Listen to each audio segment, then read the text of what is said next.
So recently, I did a video that asked Reddit the age-old question, do grass-type Pokemon contain meat, and would eating one be a vegetarian meal? And overall, I didn't come to an actual conclusion on that. I guess it's just on a case-by-case basis. But this led me to think, what Pokemon look the tastiest? Now, these are just my own personal opinions, but you know, if I could actually eat a Pokemon, which one would it be? I've seen other lists like this, and I tried as hard as I can to make mine unique while still actually looked at Pokemon that seem remotely tasty. Now, while we are going over to 5 as well, I would like to start with an honorable mention. Of course, that's Slowpoke. Now, Slowpoke itself doesn't actually look that tasty, but apparently Slowpoke tail is delicious. It's just a shame that each Slowpoke tail, due to being sold illegally on the black market due to overhunting, is over $1 million each. Ouch. But anyways, without further ado, let's get started. At number 1, we have Cherubi. Now, Cherubi looks really tasty. Just looks really ripe and beautiful. I think it's because it's literally just,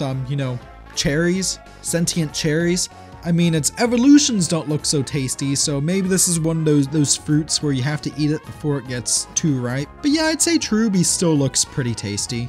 Number 2, we have Tropius. Now, Tropius is kind of similar to Slowpoke. The Pokemon itself actually doesn't look that tasty. In fact, I really like Tropius, and if I actually had one in real life, I probably wouldn't eat it because, I mean, it's a long-necked dinosaur that can fly, and that's incredible. But also it has bananas growing from its neck. Now, what I don't know if those bananas are actually part of those bodies, and if I'd have to kill it to eat those, or if they're actually just like from a vine or something that's acting like a parasite or something. Regardless, they look like very tasty bananas that are growing from the neck of your average Tropius.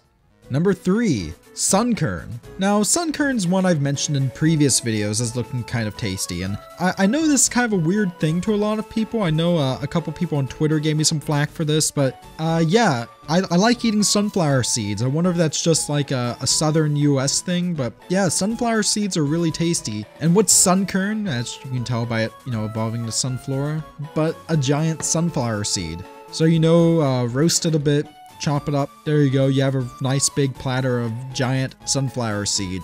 Yummy. Now, next up we have Farfetch'd. And Farfetch'd looks really tasty. It looks like a mix between like a roast duck, but it comes like with its own leek. Apparently it makes a great stew, like really tasty stew, but it's another one that's been nearly overhunted. So like with Slowpoke, it might be illegal to get depending on your region, you know, unless you buy from that certain guy in the black market in Subway in the Unova region. But I'd really like to try some Farfetch'd stew, especially with that nice leek with it. I don't know, maybe I'd go get like a fresh leek from the grocery store since, you know, Farfetch'd carry their own leeks, but you don't know where that thing's been. And finally on this list we have Vanillite. Now, Vanillite is sentient ice cream. Need I say more? Well, yes, actually. Some of you may be asking, well, James, Vanillite's a tiny ice cream. Why not eat Vanillux, which is a giant ice cream? And the reason is, I've tried very hard to get back in shape, and while I do enjoy ice cream, I don't want to gain that weight back. So I'll just go for the tiny ice cream Pokemon for now. But you know what? With that in mind, I'm going to go get some actual ice cream from a real ice cream place that exists, unlike a Pokemon. This is all for fun. I know Pokemon aren't real, y'all. So anyways, did you enjoy this video? This is kind of a weird off-the-wall thing. If so, why not subscribe to Master Trainer for more great content? Mostly not like this. This was just for fun. Comment down below what you think is a tasty looking Pokemon. Share out this video. And with that, I'll see you next time.